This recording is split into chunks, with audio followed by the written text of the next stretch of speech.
worse. They told me to get the results after 7 days because it was the core needle biopsy. It was not the other biopsy. It's not the fine. Yeah. Yeah, it was the, fine needle biopsy. What is going on in your mind all this? Now is when I was on Google reading everything. I became a researcher. Researcher without results. Just reading. What does malignancy mean? You know, what are the treatment modes? What happens if there is malignancy? You know, and I was getting more and more anxious as I was reading all this. Waiting for the 7 days. They were quite anxious moments of waiting.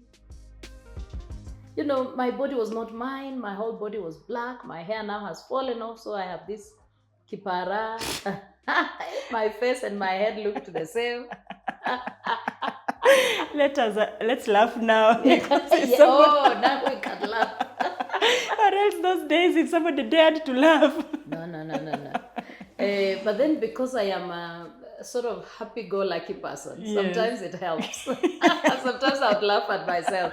I would take little videos and tell myself, Florence, you're looking very nice with a kipara. In fact, this should be your new style. That meant I couldn't go about my work, get back to work quickly. So I had to work away from people, not interact with people too much.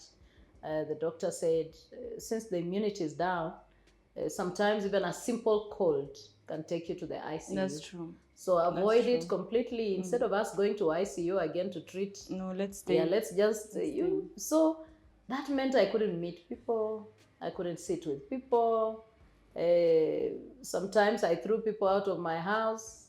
I went to the village, you know, to live alone sometimes, just to get stay away. out of people. Yeah, to stay away from people instead of, disturbing people. Let people continue with their work. Again, at the village, there is so much space. Correct. In the city, we are confined. Correct. And in the city, more people come to see you. In the village, sometimes nobody knows that you're there. That's the point. Yeah, so that is what I did just for that season. And I did the chemos, and then I went through surgery. So, how many cycles of chemo did you do? How many chemo sessions did you have? 8. To start with, and then surgery. Yeah. After surgery, again back to chemo. Yes, there was another round of chemo, which the doctor said just to be sure that we have removed everything. We have removed everything. It is good to take, but it was not as strong as the first one. So the surgery, what that was done was breast preserving, the one of removing the lump. The lump. Lumpectomy. Okay. Yeah. And then after that, you did another chemo. Now take us to the part that you have to go to the checkup and they can't see that cancer anymore. Yeah. So actually what was interesting, and now let me get the story right. I didn't do the 8 chemos together. I did 4. 4 chemos. And the doctor said, come for checkup after the 4 chemos, which was now about 4 months, because it's every 3 weeks. Yes. And so when I went for checkup, because they put something. The marker, Yeah, they put the marker. When I went for checkup, they couldn't see any lump at all. Oh. They couldn't see any cancer cell in my body at all. And the lump had totally disappeared after 4 sessions of chemo. And then, the degree was so high that the doctor actually said, this is not normal for the size of the lump and the way it has responded to the chemo. And I told him, Daktari, that is a miracle. That is what we call a miracle in our language as believers. Yes. That is what is called a miracle. Because he said, I don't expect this. Actually, he said, you are falling in a group of the outlier group. He said, if it were 100 patients, you would be amongst maybe the 10% or something. So I said, it is not really outlier. For me, I said, it is It's God miracle. that has done this miracle. And so I insisted on not continuing with the treatment, but he said it is important to finish the treatment. Reasoned around it, we reasoned around it with family, with friends, and science. And we said, even if God has done a miracle, Finish. whenever he healed the sick, the lepers, he told them, go to the priest. Yes. And present yourself. Yeah, and the priest would keep them, seclude them for 7 days. And after the 7th day, if he doesn't see the mold growing or whatever it was that was growing, then he knew. Could release you. Yeah, and that is what happened. And so actually after the 4 sessions, I went in for the surgery because I couldn't see anything. You still went in for the surgery? Yes, the doctor actually recommended you can now do your surgery after the 4 sessions. Because but there is no lump. There is no lump, but they have to remove that little marker, wherever it is and where it was. The one they put. Yeah, and so they had to do that lumpectomy. That was the first time for me in a theater in my life. I've never been to a theater. And it gave you scare. I was again terrified as I saw the number of things I need to tick and tick. And tick. The consent. Yeah, and then they had to orient me to see how a theater looks like because I didn't know. And to tell me what to expect. And I had to do some counseling to help me just calm down. And the doctors talking to me and helping me to understand that this thing, actually they kept telling me, yours is not bad. Why are you worried? This is the easiest part of a treatment. Yeah, the surgical part. The surgical part, they said, is the easiest part of a treatment. They said you've gone through the roughest part. And that gave me a lot of courage. Yeah, but one thing I would say is much prayer was happening. So even seeing these results, the way they were coming, I knew that the Lord did it. Was answering prayer. Were you supplementing this conventional medicine with alternative at that time? Not really. Not really. I was just not eating my normal food now because now they've told you sugar, toa, nyama, toa, small things. You removed all these processed foods. Yes, all the processed foods, sugars and everything. So I was actually just eating my normal, but eating my burgers now a little more with more intention. Your plate was focused. Yes, my plate was no longer wheat. No. Kuna chapati na nini. Mandazi out. Mandazi out. Kamande in. Nduma. And those things that we joke and say they're sold in the hardware. Those black beans. Yes. I'm telling you, I ate those ones. Kama nini. Like kula. Na juice. Na watu ujue, there are people who are very good. Yes. I love people. That is what I would say. My friends, when they heard about it, somebody brought me a juicer, another one brought me a water distiller, another one brought me, my house was just full of, another one kept bringing soup, every day. Soup for the mugonjwa. And the juice for the mugonjwa. Healthy soup. Oh. So I was eating this nice vegetable soup and I really got a lot of strength to go on. And there is a photo I took of, I think somebody brought me a gunia of vegetables. You're not taking meat. Yes. What I'm learning from this is you need a community. That is it. You need a community. You need to be a community. That is because it. Had you not become a community, who could community with you? Yeah. That English. So ni mboga tu. Managu na nini. Oh, saga. Hata nikapanda ingine huko nyumbani sasa. For you. Yes, for me now, my shamba became a... Oh wow, that's a beautiful middle of the sickness. Yes. There is no tumor, it has shrunk back. Yeah. Chemotherapy, 4 sessions have sorted you. Yeah. Vegetable, you've got plenty. Oh. Their communities around you. I tell you. Prayer didn't cease. No, prayer didn't cease. Prayer went on daily. Can I tell them it is daily until the entire treatment? Yeah. Daily at a particular hour. 11 months. Daily. Yeah. Monday To Monday. Monday to Monday, daily, 7 to 8, the prayer wall was open. People came in, went. It was a marathon. Those that could pray only once a week, they prayed. Those that could pray daily, prayed.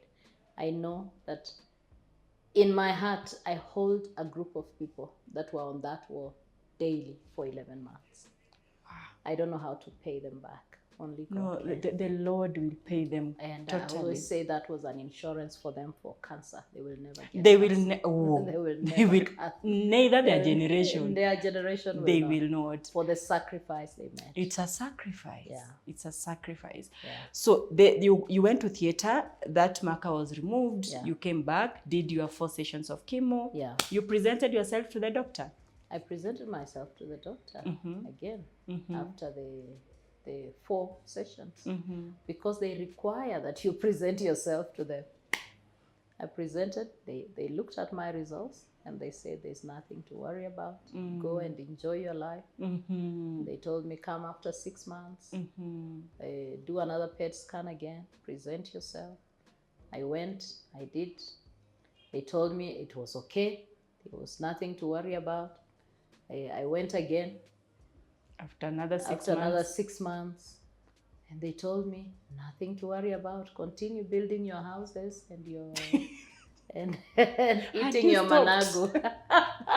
Had you stopped building your houses? Well, that is where you stop life. This building houses is not real houses.